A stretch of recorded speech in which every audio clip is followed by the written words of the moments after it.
Batacazo de la izquierda. Ayer sabíamos la noticia. El PP sacaba mayoría absoluta en Galicia. Y yo quería hacer una reflexión porque estoy viendo, cuando vais a las redes, que parece que la culpa de todo lo que ha pasado es la división interna entre Sumar y Podemos. Y yo creo que esto es quedarse muy corto. Y os voy a explicar por qué. Javier Crudo decía: Sumar no llega a los 30.000 votos y Podemos tiene poco más de 3.500. Sumar no llega al 2% y queda por detrás de Vox. Podemos tiene un 0,25% y queda por detrás del PACMA. Pues nada, seguid con la guerra mutua hasta que no quede nadie y luego le echamos toda la culpa al enemigo. A lo que yo respondo: echar toda la culpa del fracaso a la división interna me parece que es quedarse muy corto. El PP en solitario saca casi el doble de escaños que el BNG y se lleva la mayoría absoluta. El análisis debe ser más amplio. Decir que es solo por disputas internas es regalar la partida. Es decir, la pregunta que tenemos que hacernos, yo creo que hay que darle la vuelta al análisis. Es obvio que las disputas internas han perjudicado en el voto de la izquierda, eso está claro. Pero lo que hay que preguntarse es por qué hay trabajadores que están votando al Partido Popular. El Partido Popular ha sacado más votantes que el PSOE, que Sumar, que el BNG, que Podemos, que PACMA, que todos ellos juntos. O sea, el PP ha conseguido sacar más votos que todos estos sumados individualmente. Lo que quiero decir con esto es lo siguiente: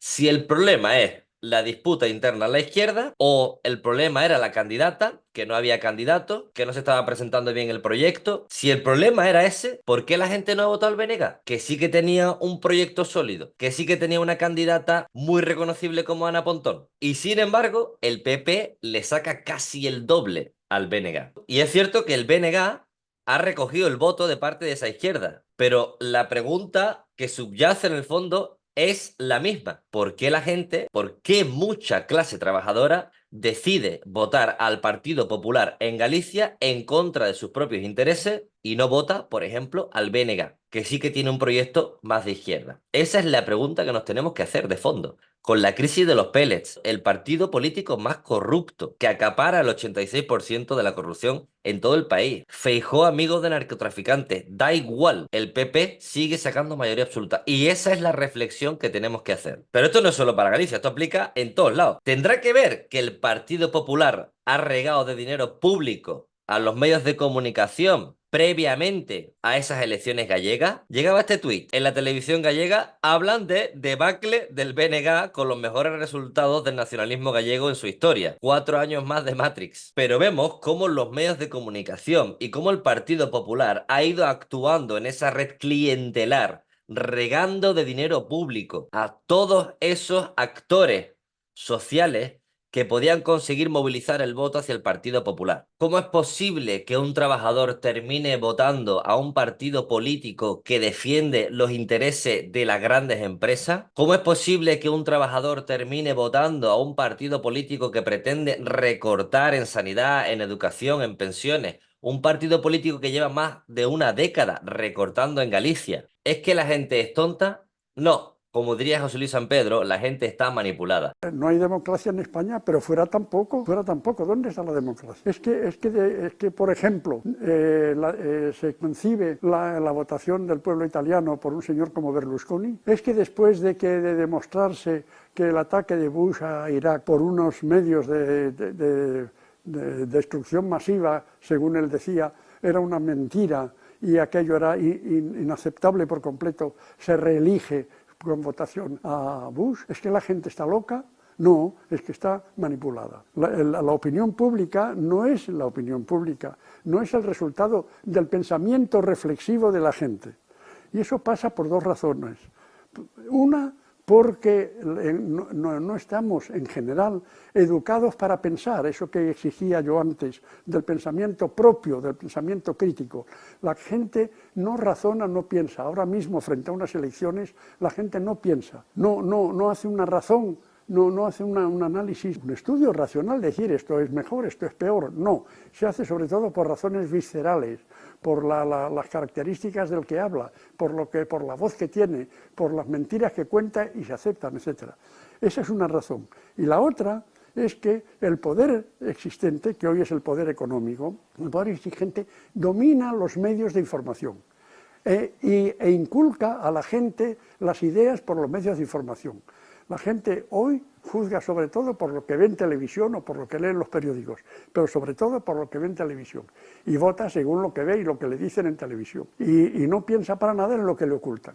De modo que en parte porque no se está formado para ser verdaderos ciudadanos conscientes. Y en parte porque además de eso, todo a lo largo de nuestra vida, ese control del pensamiento propio se mantiene, como se sigue no educándonos, sino condicionándonos a lo largo de la vida, pues claro, resulta que el poder manipula y crea una opinión. Lo que llaman opinión pública es una opinión mediática, una opinión creada por la educación y por los medios. Ambas cosas interesadas en lo que interesa al poder, porque el poder controla la educación y el poder controla los medios.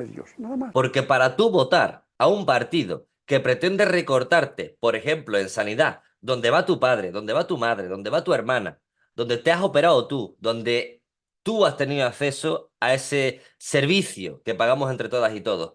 Cuando tú votas a un partido que pretende recortar en ese servicio vital para toda tu familia, tú estás siendo manipulado. A ti te han hecho ver que otras cuestiones son más importantes que la vivienda, que la sanidad, que las pensiones o la educación. El factor mediático es, para mí, el crucial y el que explica en su mayor parte el resultado de las elecciones gallegas. Empuje mediático a nivel estatal, pero también empuje mediático autonómico por parte del Partido Popular, que recordemos, riega con dinero público. Punto número 2, la red clientelar que tiene el Partido Popular en Galicia, la elección dicotómica que hay en Galicia entre dos grandes bloques, uno de izquierda y uno de derecha, y obviamente la fragmentación entre Sumar, Podemos y los diferentes partidos, exceptuando el BNG. Pero insisto, para mí el resultado no viene solo de esa fragmentación, porque si no todo el mundo hubiese votado en masa al BNG y no ha sido así, sino que tiene que ver con ese factor mediático. Tenemos que hacer una reflexión. Uno, obviamente hablar de unión y demás, pero es que a pesar de que haya unión, si no somos capaces de tener una ventana mediática, de pelear en ese espacio mediático, lo vamos a tener muy pero que muy complicado. Porque el programa del BNG o de Podemos lo aprobaría todo el mundo, pero para que todo esto termine en un proyecto político, debe meterse en la opinión pública. Y ese es el principal problema que tenemos, que los marcos de debate que nos generan estos medios de comunicación no son en esa clave, son en clave independentismo, son en clave amnistía. Ese marco de debate que generan los medios de comunicación con muchos tertulianos, acusados incluso de generar noticias falsas, son los que terminan por perjudicar a proyectos políticos como el BNG, generan esa fragmentación entre Sumar y Podemos y hace que el PP gane por mayoría absoluta. El factor mediático es principal en nuestro análisis. Yo sé que hay mucha frustración, pero si decimos que toda la culpa viene de esa fragmentación, estaremos cayendo en un error tremendo, porque el BNG no está fracturado ni fragmentado. De hecho, tiene un proyecto bastante sólido y aunque ha aumentado en diputados, se ha quedado casi a la mitad. El PP lo ha machacado, ha sacado casi el doble de escaños. Así que no podemos quedarnos en ese discurso simplista de la fragmentación. ¿Qué opinas de este análisis? Déjame tu opinión en los comentarios que os leo. Para apoyarme podéis hacerlo de dos formas. Una, suscribiéndoos al canal y dos, apoyándome en Patreon a través del enlace que os dejo en los comentarios. Pone Iñaki, a ver, ¿me lo puedes leer si eres tan amable?